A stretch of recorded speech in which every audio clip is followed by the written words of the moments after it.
As someone who grew up in Arkansas's largest city, Kermit is fascinated that Augustus was raised on an actual farm in Conway, Arkansas.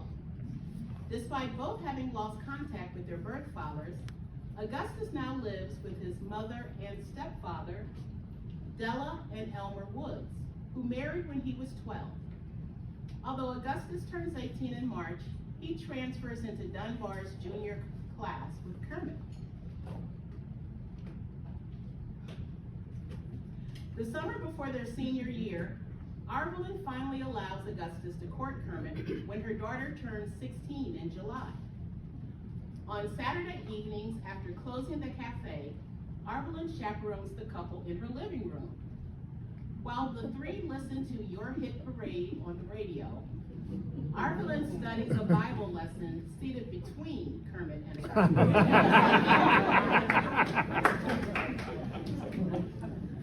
For several uncomfortable minutes, they silently sip sweet tea as the sun sinks toward the horizon. Leaning forward to look past her mother, Kermit asks Augustus, "What song do you think will make #1 this week?" He tilts to meet her gaze. "Cheek to cheek," he replies with a wink.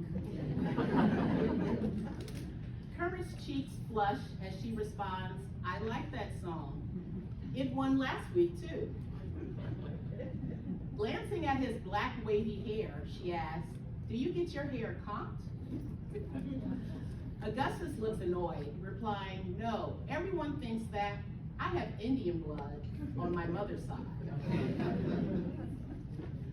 "Oh," Kermit says, stroking her black shoulder-length curls, "I wish I had your good hair. It takes forever to have mine pressed in style." As the conversation lapses, Arvelyn hums along to Guy Lombardo's orchestra, playing in the background. Embarrassed by her mother, Kermit searches the room, desperate to keep Augustus entertained. "Do you want to play Chinese checkers?" she asks, crossing to the closet. "Okay," Augustus responds, joining her. Kermit sets up the marbles on the star-shaped board while Augustus takes a seat across from her.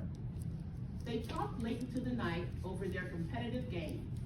During each lull in conversation, Kermit thinks up a new conversation to break the silence. "Last Saturday, I ran into Rosemary and Herschel shopping for shoes together. Did you hear Hardaway Peak is visiting California this summer?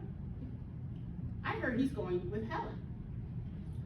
When Arvelyn nods off, Augustus quietly sits next to Kermit to sneak a kiss. The radio host announces the week's winning song with a loud flourish, startling Arvelyn awake. "It's getting late, Augustus. Time for you to go home." When Kermit enters her senior year, she juggles her class assignments along with her previous clubs and adds singing in the glee club with Jimmy. Augustus, uninterested in social groups, grows increasingly frustrated about constantly competing for her time. On a rare Saturday evening when Kermit's calendar allows for a date, Augustus asks, "Why do you have to run around so much?" Or, "Why can't you just stay home sometime?" 30 years later, Augustus still asks these same questions. When Kermit serves on the national boards of Jack and Jill of America, Annie Malone Children's Home, Top Ladies of Distinction, and Church of Christ, while running her own business and raising 4 children. In January 1936, Augustus graduates while Kermit finishes her senior year. He continues his education at Dunbar Junior College, allowing the couple to continue seeing one another on campus. 2 weeks before graduation, Jewel shares an advance copy of The Bearcat with her cousin and their friend, Elsie Whitlow. Kermit eagerly flips through the senior edition of the school's paper until she finds her senior picture, which is up there, barely, with a list of her 4 social clubs. Glancing at Jewel, they chuckle as they read aloud the passage they both selected for their senior quote. "Smile and the world smiles with you. Weep, and you weep alone. Elsie searches the paper until she locates their names in the class roll under their mottos, out of the past our heritage, into the future our gift. Jewel takes the Bearcat back and turns to the class will. The friends laugh as she reads what the student editors wrote about them.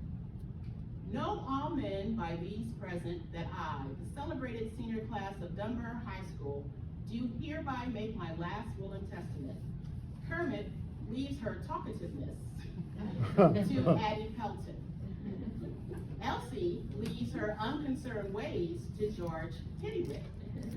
And I leave my filibustering to Bernice Whitmore.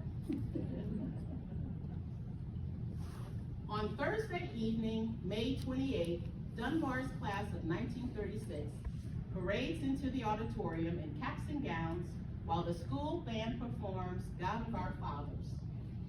Following the invocation, Kermit and Jimmy join the Glee Club in their rendition of The Gospel Train.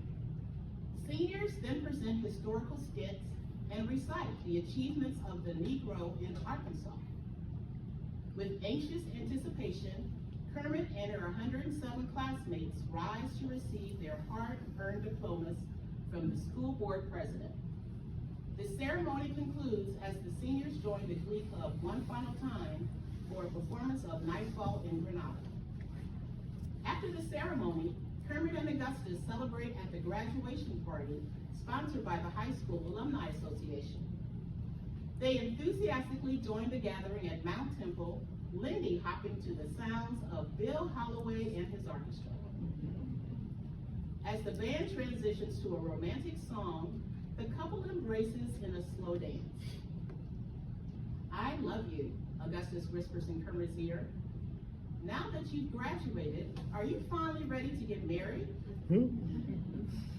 Kermit's face lights up as she holds Augustus closer. He has been anxious to marry her ever since his own graduation in January.